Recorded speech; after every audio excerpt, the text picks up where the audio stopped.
Se vielä paljon tarvii nostaa yli. Anna olla tällä.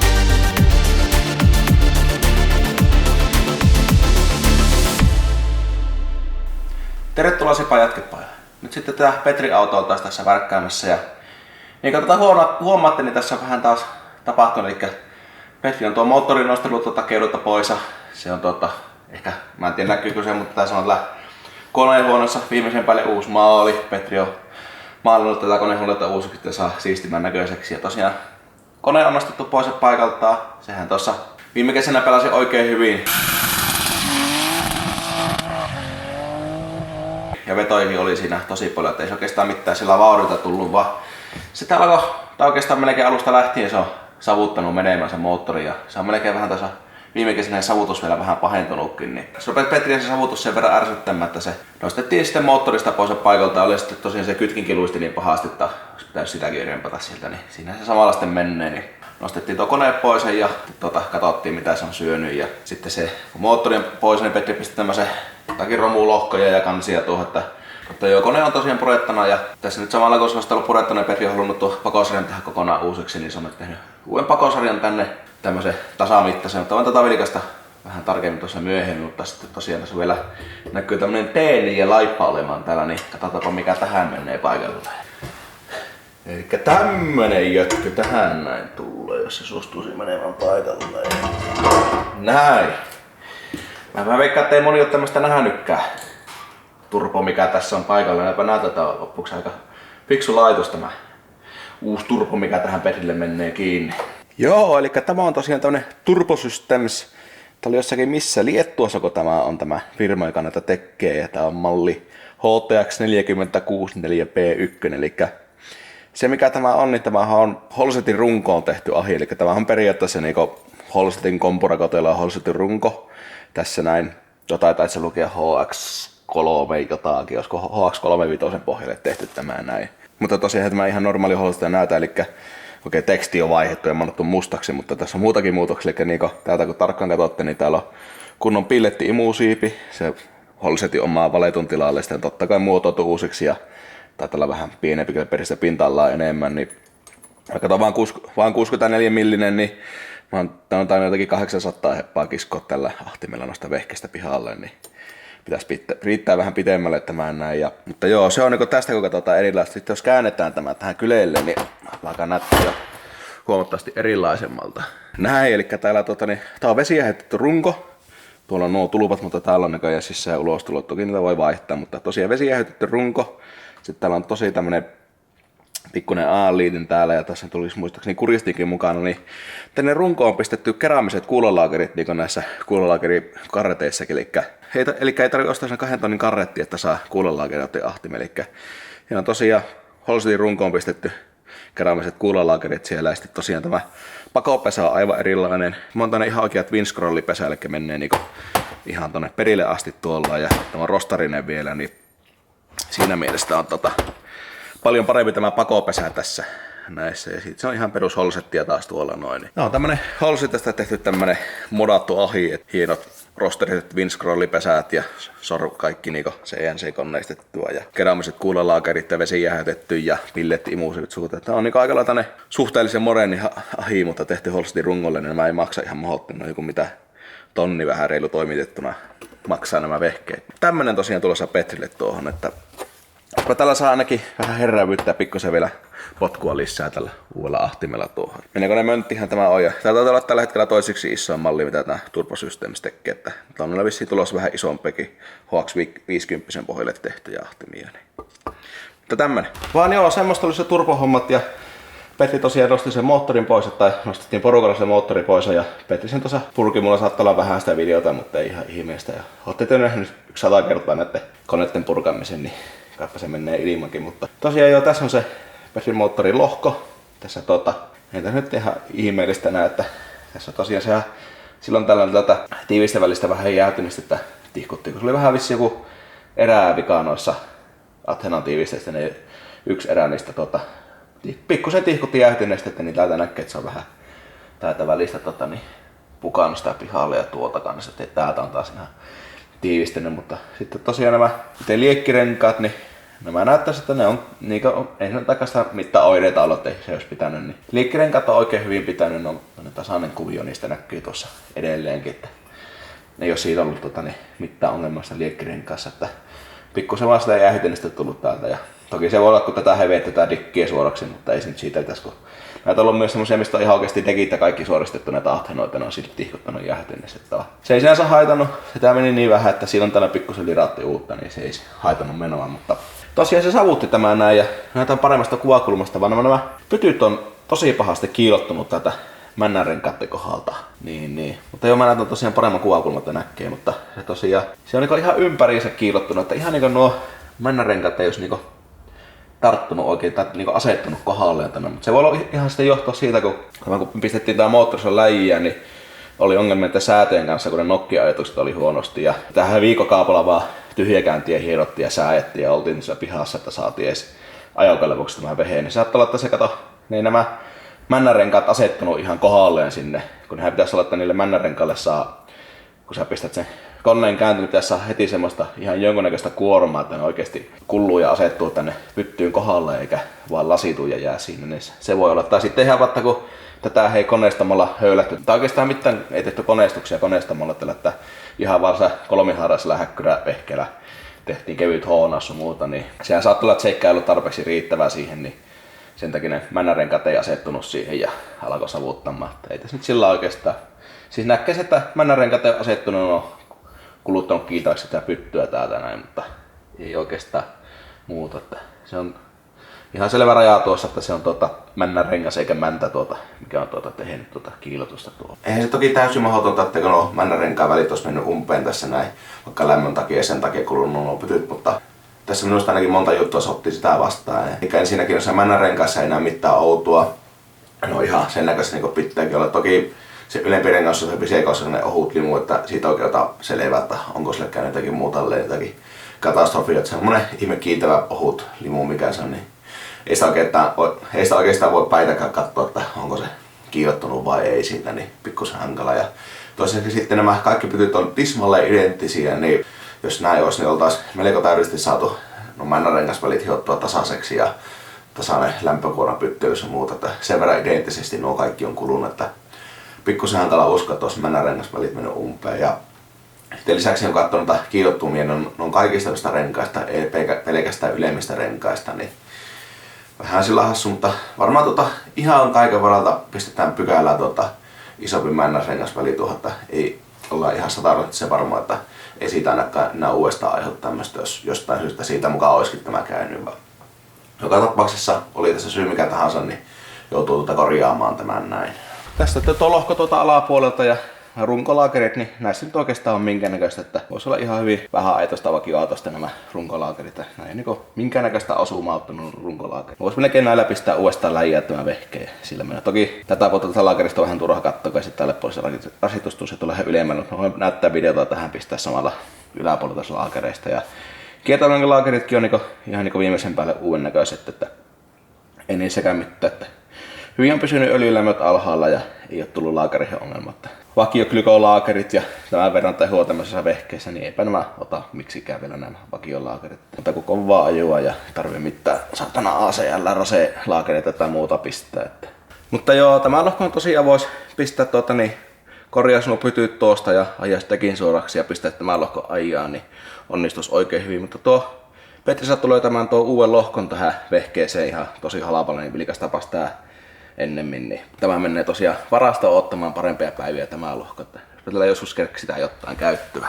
Tässä on tosiaan tuo uusi lohko Petri-auto. Tämä on mistähän tämä Petri tämä löysi. Tässä on tämä dekki ajettu suoraksi ja ihan koneistamalla huonotut pytyt sun muuta. Perusteella niin maalausta vaille valmis asennettaakseni, niin petti maalasta tämän mustaksi ja putsailu sun muuta, niin ruvetaan tähän kassaamaan uutta moottoria. Sen takia vaihdettiin lohkot, että tuostakin olisi varmaan saanut kalua, mutta Petri sai tämän lohkon semmosena halvemmalla, mitä olisi tuohon maksanut konneistukset tuohon vanhaan lohkoon. Niin ihan vaan tosiaan kustannussyistä taas vaihdettiin niin lohko tähän näin. Ja samalla mitä tuo vanhaankin tämä on, mä en nyt ihan varmaan, että tämä on vanhouskonneesta, mutta ei se niin merkitystä, että kasataan tuo vanhan koneen osilla tähän lohkoon kaikki paikalle. Että ei tai oikeastaan mitään muuttaa, että uudet männärenkaat ja laakerit ja kylmäntävä peheillä iään tästä näin, että semmonen simppeli homma. Me vähän vilkasta mitä tämä kassassa onnistuu, mutta en tiedä, otetaanko hirveän tarkkaa dokumentaatiota tästä, kun ei oikeastaan juuri mikään muutu siihen vanhaan moottoriin näin. Tähän tosiaan ruvetaanpa kassaamaan uutta moottoria. Samoin vanhalla osilla uutta moottoria tähän lohkoon. Hyi, minkä? Eikö se ole sellaista päätyä? Hyi. Marjapuuron väri. Mä että se on semmonen tursotuskärki, että ei se näköjään ole. Eikö tämä on niinku tämmönen Eikö niin ole, just tuota. Tämä on muuten aika loppuisen veteilään verrattuna, mitä mä luulin. Niin se on. Ei, tällä sotkee joka paikan tällä purkilla.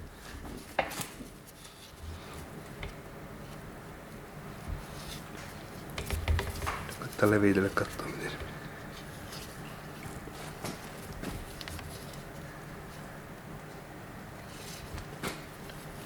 Kiettäisi ihan mahdottomia tursia.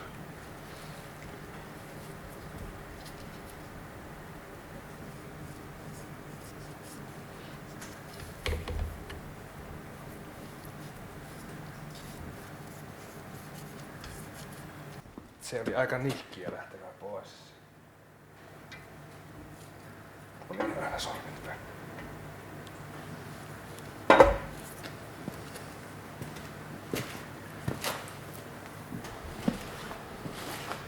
Koskahan tuohonkin tän, mä riittää katse kuin tällä puolella.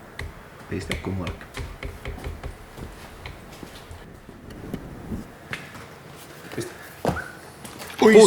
Mä sanon, että se on... Ei se haittaa. Mä kun eikä tästä tonne pukiin väliin. Joo, mäkin oletetaan paljon. Mä sanon, että se on aika luikasta. Joo. Älä pistä, kun pistetään... Vittu. Joo. Pistähän pois lapsen käestä se. Taivas.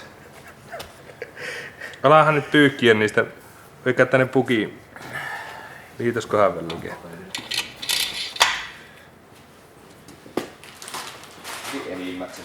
Tuossa tuo on parempaa, tuossa ei irtoa sitä nukkaa. No se.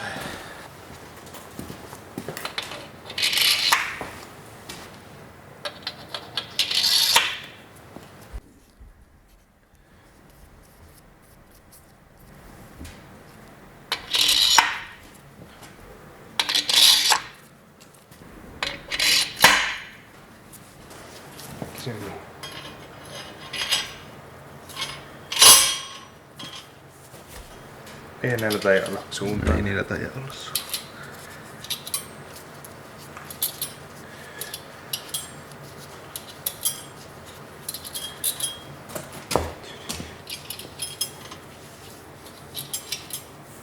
No niin, ja yksi puuttuu.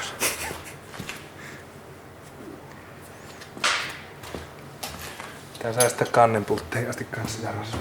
Entä se? Vai mitä? Niin, onko sitä varmaan halvempaakin kuin tätä arpinsa? Tääkin oikeet. Oikeet.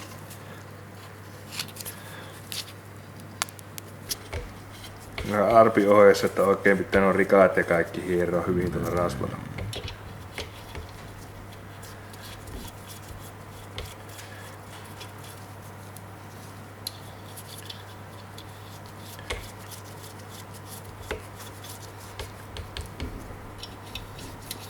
On näissä arpin näissä frikkoissa semmonen luikkaampi pinta, kun kokkilee sitä pulttia hieroa verrattuna normaaliin.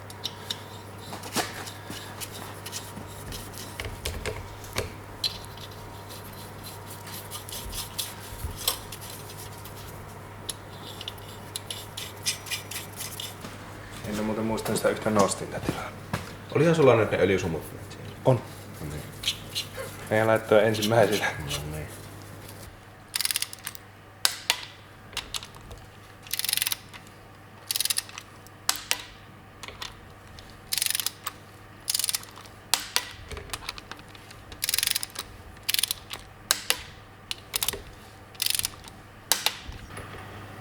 Paljon tämäkin on jo nyyttänyt. Tiedätkö, että tää on jo se 60 nyyttänyt. Niinkö? No, ota vähän taaksepäin. Oliko se oikeesti niin paljon? 60 jalkapaunaa 3 stepissä siinä luki. 50. Se oli, eikö se ollut silloin sitä puhetta Niin. pikkusen vähemmäksi?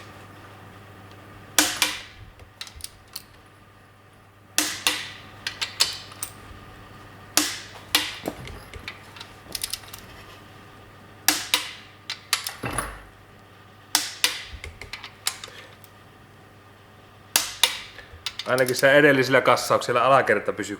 Hyvässä kunnossa. Niin. Tässä pistää ehkä se pultti tuohon. Ei sitä ole. No siis joku pultti vaan siihen.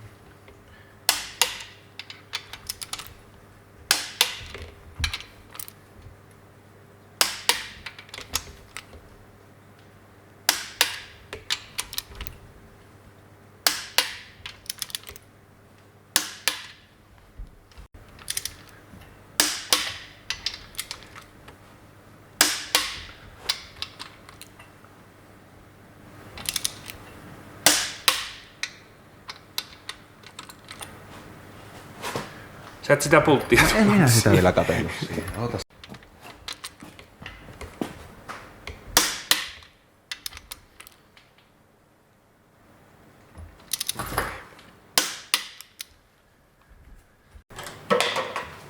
Käytetäänkö uusia sinä?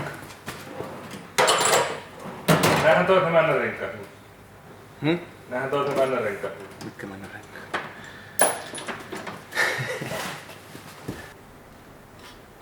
Vähän on rosikoijun näköinen paketti kyllä tuo missä on. Onko sitä Janikol Racingilta?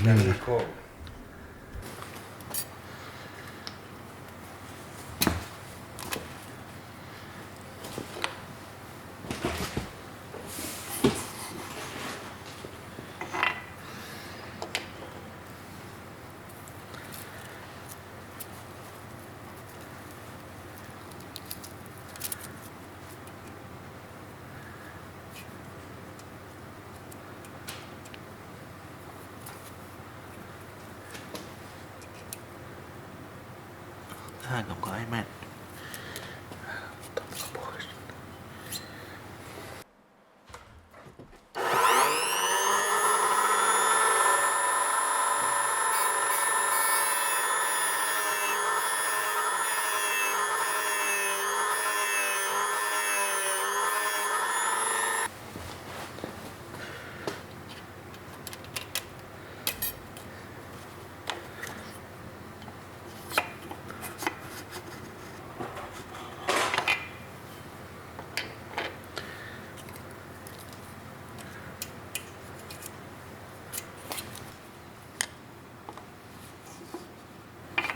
Nyt.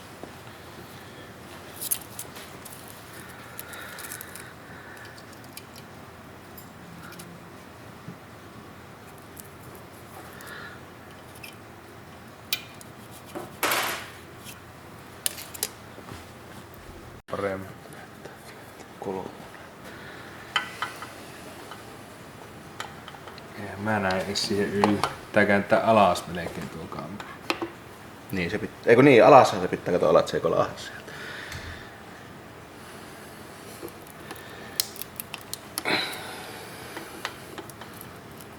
Nyt pitää työntää perin.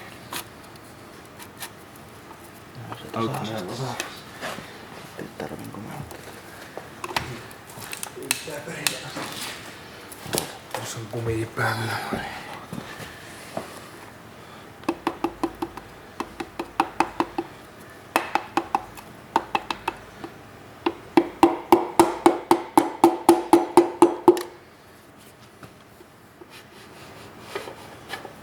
Asettuu. Joo. Paikallaan se.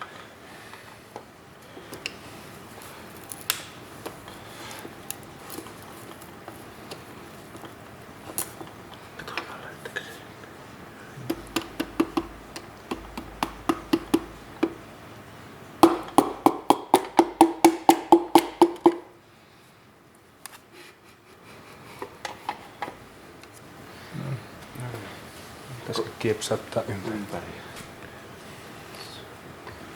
Joko painaa? Saat sen näin.